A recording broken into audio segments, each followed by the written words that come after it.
Welcome back to 1 TV news Telugu. Karnataka రాష్ట్రంలోని హంపి వద్ద జరిగిన ఇజ్రాయేలీ టూరిస్ట్ గ్యాంగ్ రేప్ కేసులో కోర్టు సంచలన తీర్పు వెలువరించింది.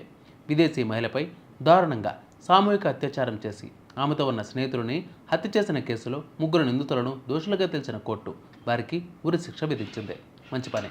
ఇక ఈ ఘటన దేశవ్యాప్తంగా తీవ్ర సంచలనం రేపగా బాధితురాలికి న్యాయం జరగాలని పెద్ద ఎత్తున డిమాండ్లు అయితే వినిపిస్తూ ఉన్నాయి.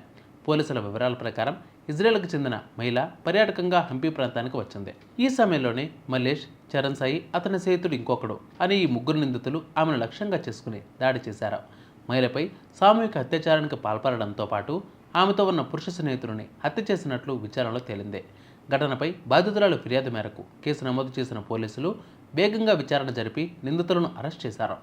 కేసును విచారించిన కొప్పల్ జిల్లా సెషన్స్ కోర్టు నిందితులపై ఉన్న ఆరోపణలు నిరూపితమయ్యాయని పేర్కొంటూ ఈ నేరాన్ని అత్యంత క్రూరమైనదిగా అభివర్ణించింది.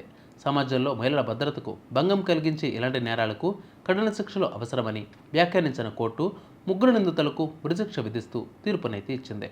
ఈ ఘటనపై స్థానికంగా మాత్రమే కాకుండా దేశవ్యాప్తంగా ఆగ్రహం అయితే వ్యక్తమవుతుంది.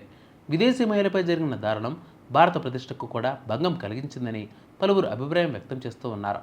బాధితురాలికి న్యాయం జరిగిందని పలువురు సామాజిక కార్యకర్తలు పేర్కొనగా మహిళల భద్రతపై మరింత కఠిన చర్యలు తీసుకోవాలి అని డిమాండ్ అయితే చేస్తూ ఉన్నారు.